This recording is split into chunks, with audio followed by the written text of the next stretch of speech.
श्री स्वामी समर्थ. पुत्रदा एकादशी व्रतकथा. द्वापारयुगाच्या प्रारंभी महिष्मती नावाचे एक नगर होते, ज्यामध्ये महिजित नावाचा राजा राज्य करत होता. परंतु पुत्रहीन असल्यामुळे राजाला हे राज्य सुखावह वाटत नव्हते. त्यांचा असा विश्वास होता की ज्यांना मुले नाहीत त्यांच्यासाठी हे जग आणि परलोक दोन्ही वेदनादायक आहेत. पुत्राचे सुख मिळावे म्हणून राजाने अनेक उपाय केले, पण राजाला पुत्रप्राप्ती झाली नाही. म्हातारपण येत असल्याचे पाहून राजाने प्रजेच्या प्रतिनिधींना बोलावून म्हटले, लोक हो, माझ्या तिजोरीत अन्यायाने कमवलेला पैसा नाही. तसेच मी कधी देवता आणि ब्राह्मणांची संपत्ती हिसकावून घेतली नाही. दुसऱ्याचा वारसाही मी घेतला नाही. मुलाप्रमाणे प्रजा वाढवत राहिलो. मी गुन्हेगारांना शिक्षा देत राहिलो. कधी कोणाचा द्वेष केला नाही. सर्वांना समान मानले जाते. मी नेहमी सज्जनांची पूजा करतो. मी अशा धार्मिक राज्यावर राज्य करत असूनही मला मुलगा नाही. त्यामुळे मला खूप वाईट वाटतंय. याचं कारण काय? राजा महिजितच्या या गोष्टीचा विचार करण्यासाठी मंत्री आणि प्रजेचे प्रतिनिधी जंगलात गेले. तेथे त्यांना मोठमोठे ऋषीमुनी दिसले. राजाच्या मनोकामना पूर्ण व्हाव्यात म्हणून ते एका महान तपस्वी ऋषीचे दर्शन घेत राहिले. एका आश्रमात त्यांना एक अतिरुद्ध धर्माचे महान तपस्वी, भगवंतामध्ये मन लावून निस्वार्थी असलेले, जितेंद्रिय, जितात्मा, जितक्रोध, सनातन धर्माच्या गूढ तत्वांचा जाणकार, सर्व धर्मग्रंथांचा जाणकार महात्मा लोमशमुशी दिसले. सर्वांनी जाऊन ऋषींना नमस्कार केला.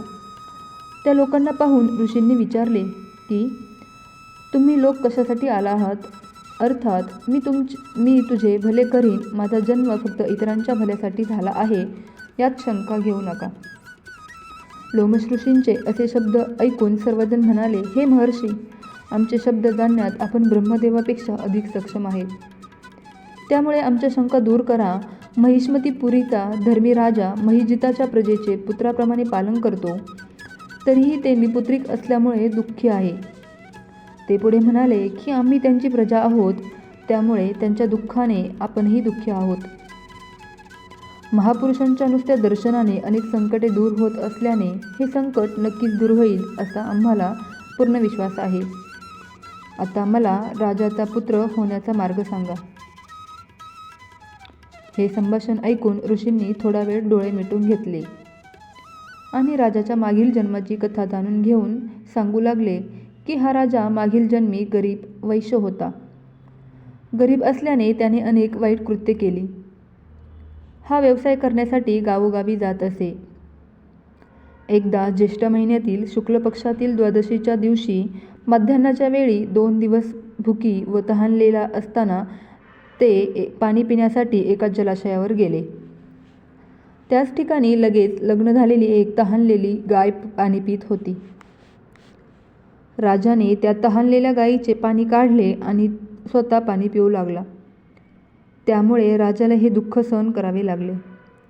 एकादशीच्या दिवशी उपाशी राहिल्यामुळे तो राजा झाला आणि तहानलेल्या गायीला पाणी पिण्यापासून दूर केल्यामुळे त्याला पुत्रापासून वियोगाचे दुःख सहन करावे लागत आहे. हे ऐकून सर्वजण म्हणू लागले की हे ऋषी, पापांचे प्रायश्चित्तही शास्त्रात लिहिलेले आहे. त्यामुळे राजाचे हे पाप कसे नष्ट होईल? असा उपाय कृपया सुचवावा. लोमश ऋषी सांगू लागले की शुक्ल पक्षातील एकादशीला, ज्याला पुत्रदा एकादशी असे म्हणतात, तुम्ही सर्वांनी उपवास करून रात्री जागरण करावे, तर राजाचे मागील जन्माचे हे पाप निश्चितच नष्ट होईल. लोमश ऋषींचे असे बोलणे ऐकून मंत्र्यांसह सर्व प्रजाजन नगरात परतले आणि ऋषींच्या आज्ञेनुसार सर्वांनी पुत्रदा एकादशीचे व्रत केले व जागर केला. यानंतर त्याचे पुण्यफळ द्वादशीच्या दिवशी राजाला देण्यात आले.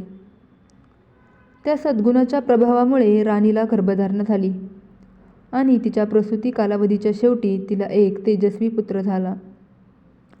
म्हणूनच हे राजन, ज्यांना संतती हवी आहे त्यांनी हे व्रत अवश्य करावे.